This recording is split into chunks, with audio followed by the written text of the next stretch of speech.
Bismillahirrahmanirrahim. Hukum-hukum puasa, hal-hal yang membatalkan puasa, bagian pertama. Makan dan minum.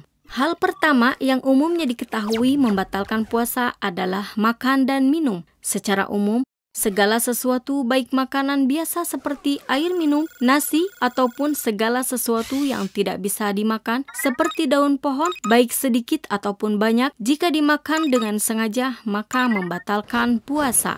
Tapi jika makan dan minum dikarenakan lupa dan tidak sengaja maka tidak membatalkan puasa. Perlu diketahui bahwa menelan air ludah tidak membatalkan puasa. Bahkan jika membayangkan sesuatu yang kecut, kemudian terbayang rasanya lalu menelan air liur. Begitu pula menelan dahak. Selama belum sampai ke daerah mulut, maka boleh ditelan. Namun, jika sudah sampai ke daerah mulut, maka ihtiyat wajibnya harus dibuang. Olehnya itu, jika dahak sudah masuk ke daerah mulut, lalu sengaja ditelan, maka dihukumi kafarah karena sengaja.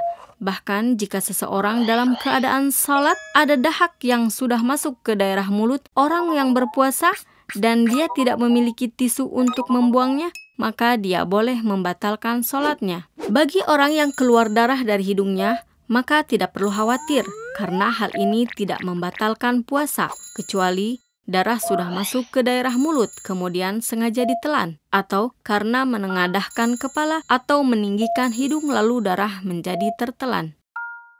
Batasan daerah mulut dan daerah hidung adalah antara dua bibir sampai tenggorokan, di mana keluar huruf kho. Mengenai persentuhan lidah dan bibir pun, jika sebelumnya tidak basah atau tidak bercampur dengan sesuatu, semisal bahan-bahan kecantikan, maka tidak bermasalah.